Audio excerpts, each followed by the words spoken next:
fuck?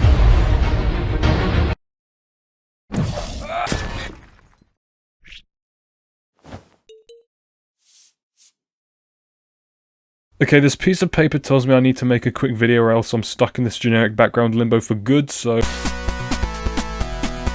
We have a trailer. We have now gone through the Game Awards. We have entered DEFCON 5. We have...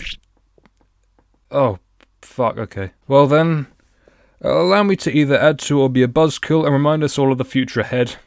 And yes, this film will be important, okay, so just bear with. So in case you're out of the loop, which I know you aren't, but whoop-de-fucking-do, the Game Awards dropped a bit of time ago. I don't know when exactly in relation to this video, because my time management is currently deceased, and with it the trailer to one of 2022's most anticipated films, Sonic 2. So I'm not going to flounder around this. It's looking really good, like a sort of Sonic Adventure the movie. The number of comparisons that can be made is quite astonishing. We got Station Square, the Avalanche, Mystic Ruins, the Emerald, that I'm sure has caused quite a few wet dreams, the Tornado stages, the skateboard, Windy Valley. I sincerely hope I'm not mistaking this for something else. Biggs Fishing, cause fuck you, I'm counting this. And then of course, Idris Elba's definitely not in any way sexual knuckles. There's a lot in this trailer that can be intricately dissected, and it is of course an ecstatic time. So, I'm here to offer up some insignificant thoughts about this film and what it could potentially mean for the future, cause goddammit, I am really not feeling fully for the game yet.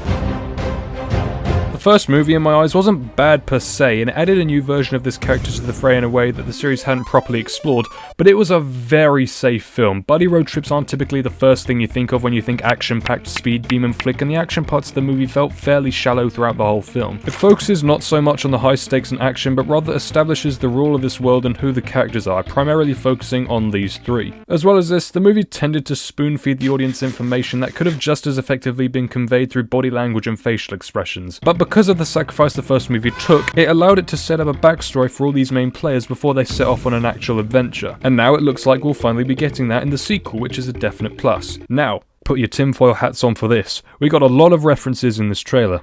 Yeah, crazy, I know. Which leaves me hyped, but begging a small, probably overanalyzed concern. I say this because we are finally getting a true Sonic movie that feels like a combination of two of Sonic's arguable best games. The trailer also gives us an insight into what kind of story we can expect. I'm guessing from what we've seen that Robotnik returns with knowledge of the Emerald, Tails goes to Sonic to stop him, they face each other off to get the Emerald in some way, yada-da-da-da, you get the gist. More action focused than the first movie, thankfully, with them hopping from radically different environments to the next. But also much more focused on the Sonic characters rather than the human characters like Tom and Maddie. This finally feels like a proper Sonic movie for the fans. My small concern is how will this affect the consistency of the film world? How much are they going to adapt to film, and will it be necessary and make logical sense? The reason why Sonic 1 stood out from other game films is because instead of copying an idea or referencing way too much pointless shit, it picked and chose what to and what not to take from the games to mold them into a film item. That way, the longtime fans would quickly understand the reference and general moviegoers would be able to follow along and understand. It was the perfect middle ground. And now with all of these references and game entities coming to the big screen, will it still remain intact? We need to remember that the primary audience is still kids and other general audiences that aren't as invested in the downward spiral that is Sonic lore. I'm fully expecting that when I go see this film in the theatre, it will be packed with infantile creatures that chew as loud as a Boeing jet and will scream at a slight reference to Fortnite. And while I'm certain that me and the fandom will love it, this is still at the end of the day a mainstream Hollywood movie, so it still has to make sense to those that don't get the references. But regardless, I am hopeful for the current team since they've shown that they know what they're doing now, so I'm sure it'll be fine. There's a crash course on how to diffuse your own point, but it's important that this film still works as a film and isn't overflowing with reference after reference like so many other game films have done in the past. While we're still loosely on the subject of games, I want to take the time to also convey the importance of how this film has the potential to change the entire ethos of what kind of Sonic-based media we can expect from the future. This is much more speculative than my previous prediction, so take it with a grain or a mind's worth of salt, take your pick. But I can't really go any further without bringing up the other Sonic trailer from the Game Awards. Frontiers.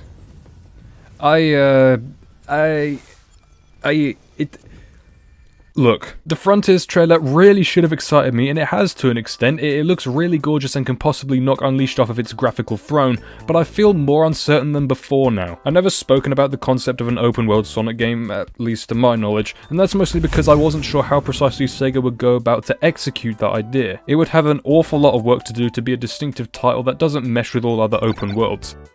Don't think it, don't say it. But at the same time, I'm not too opposed to the idea of Sonic taking on the open world genre. If it does the concept but adds tenfold onto it and makes it a more constant flow of interactivity while adding that distinctive Sonic feel to it, then it definitely has the potential to be a damn solid game. But we haven't seen any proper gameplay yet aside from the dolly shots of in-game scenery, so it could be either stunning or boring, we don't know. And it's because of that lack of knowledge of the fundamentals and the addition of the general art direction looking quite...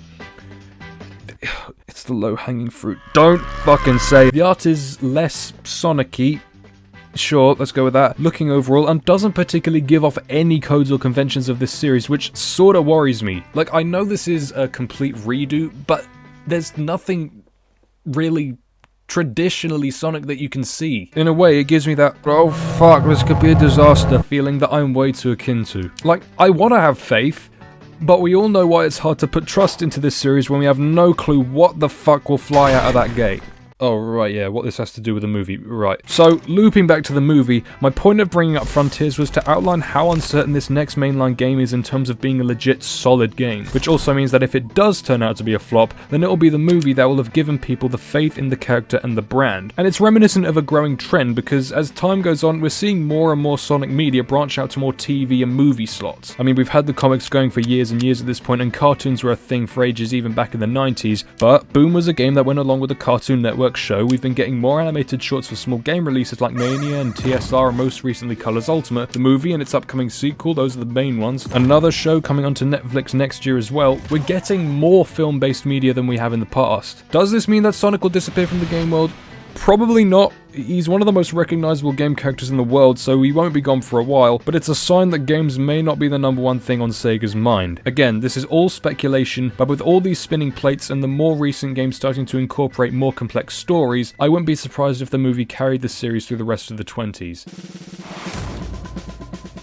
Okay, so now that I've set off half the Twitter mob on my ass, I'd like to finish off by bringing up the growing trend of game movies in Hollywood in general. It's very clear that Hollywood currently loves to follow trends, since we recently had the whole comic book superhero genre boom that from this point on looks like it might be on its way out soon aside from a couple major releases. And when you look at the entertainment industry right now, the hot thing is video games. There have been so many shots attempted in the past 5 years alone, with an awful lot of them being about as good as 2-month out-of-date cheesecake, which is to say not the best taste in the world.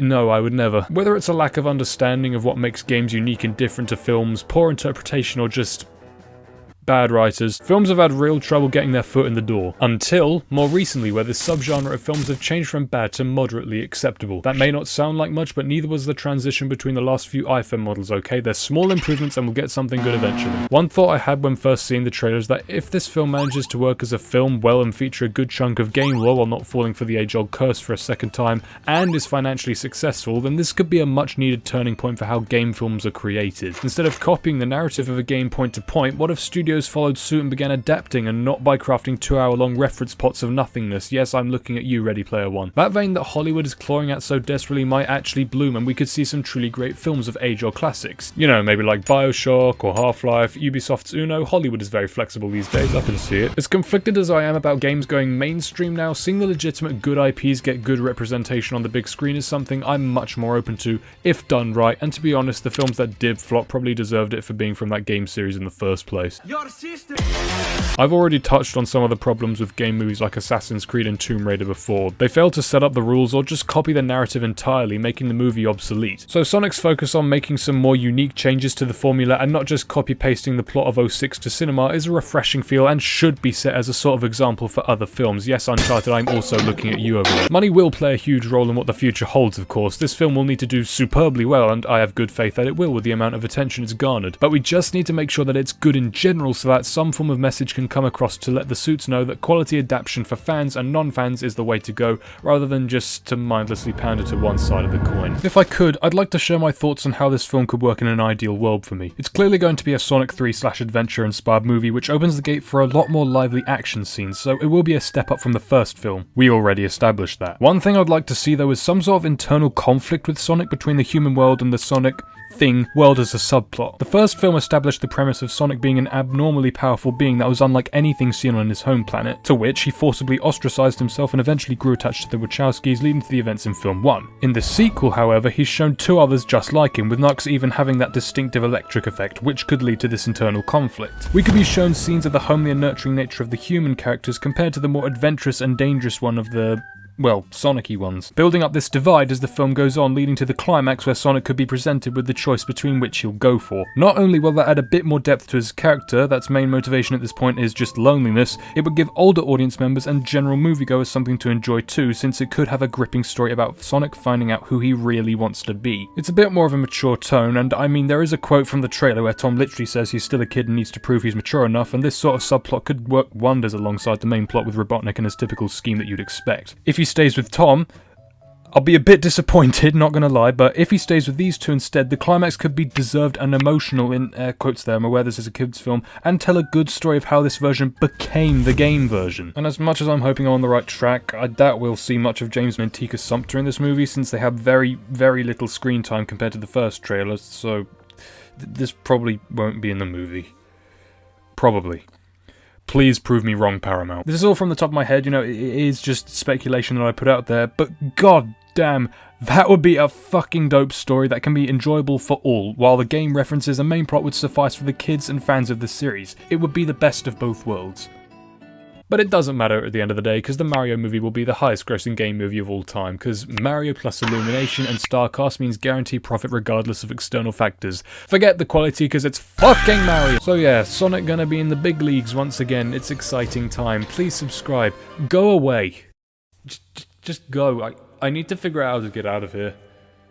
There's probably a door around here somewhere.